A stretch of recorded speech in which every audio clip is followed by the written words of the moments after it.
जय हिंद दोस्तों, सत्यम क्लास में आपका स्वागत है। क्वेश्चन देखिए 32 और 96 का लसा निकालना है और 425 और 476 का मसा निकालना है। तो सर्वप्रथम क्या करेंगे हम कि आप मसा सबसे अगर आसान तरीका समझा जाए तो गुणनखंड विधि सबसे आसान तरीका होता है।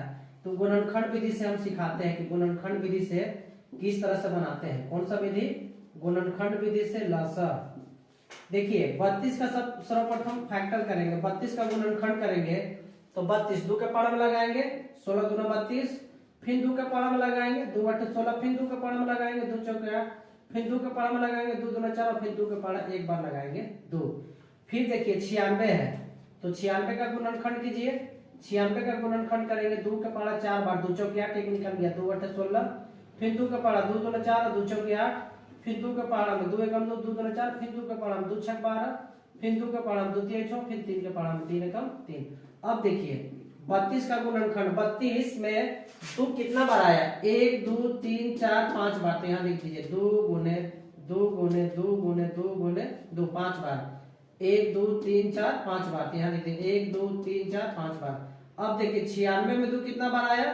96 में 2 1 2 3 4 5 बार। तो यहाँ लिखेंगे 1 2 3 4 5 और एक बार 3 है, लिख दिए। अब देखिए हमको क्या निकालना? लसा। तो लसा में क्या करेंगे हम कि जो मिलेगा उसको भी लिखेंगे और जो नहीं मिलेगा उसको भी लिखेंगे। देखिए पावर समझ लीजिए, 2 कितना बार आया है? तो 2 आपको 5 बार आया है तो यहाँ पर लिख दीजिए 2 पावर 5। अब इसमें देखिए 2 कितना बार आया है? तो इसमें भी 1 2 3 4 5 बार आया है। कितना बार आया है? 2 पावर 5 और 3 कितना बार आया है? एक बार आया है। तो जब लसा निकालते हैं तो लिखेंगे जो सबसे बड़ा घात होगा 2 पावर 5। अब एक बार 3 आया तो यहाँ 3 लिख दीजिए, ठीक है। तो 2 पावर 5 के मतलब 2 गुने 2 गुने 2 गुने 2 गुने 2 5 बार गुना करना है। तो 2 दूना 4 4 दूना 8 8 दूना 16 16 दूना 32। अब 32 में 3 से गुना करेंगे, 32 में 3 से गुना करेंगे, 32 में 3 से 3 के पावर 2 बार, 3 दूना 6 और 3 3 9, 96 इसका आंसर आ गया। अब देखेंगे मसा। मसा में क्या? इसको भी हम गुणनखंड विधि से ही बनाएंगे मसा। कौन सा विधि? गुणनखंड विधि। देखिए गुणनखंड विधि से ही बनाएंगे इसको मसा। तो 425 का सर्वप्रथम आप फैक्टर लीजिए, कितना बार में लगाएंगे? 5 के पारा में, पानी 40 और 50 25, फिर 5 के पारा में लगाएंगे 5 एकम 5 और 5 7 35, फिर 17 के पारा में लगाएंगे 17 एकम 17, फिर उसी तरह से 476 का लेंगे 476 2 का टेबल में लगाएंगे। सबसे पहले 2 के पारा में 2 दूना 4, 2 तिया 6, 2 8 16, फिर 2 के पारा में लगाएंगे 2 एकम 2, 2 एकम 2 और 2 9 18।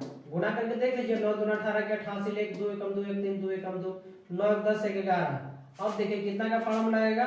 अब लगाएंगे सीधे 17 के पारा में, 7 के पारा में काटेंगे, 7 के पारा में 7 एकम 7 7 11 7 49, फिर यहाँ पे 17 के पारा में 17 एकम 17। 425 का गुणनखंड करेंगे, कितना कितना आएगा? 425 में 425 में आ गया 5 गुने 17 और 476 में इसका फैक्टर कितना हो गया?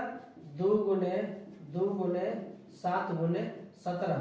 देखिए मासा में क्या होता है कि जो मासा में जो मिलता है वही लिखते हैं। जैसे 17 यहाँ भी है 17 यहाँ भी है, यह मासा इसका 17 इसका आंसर हो गया। वीडियो देखने के लिए धन्यवाद।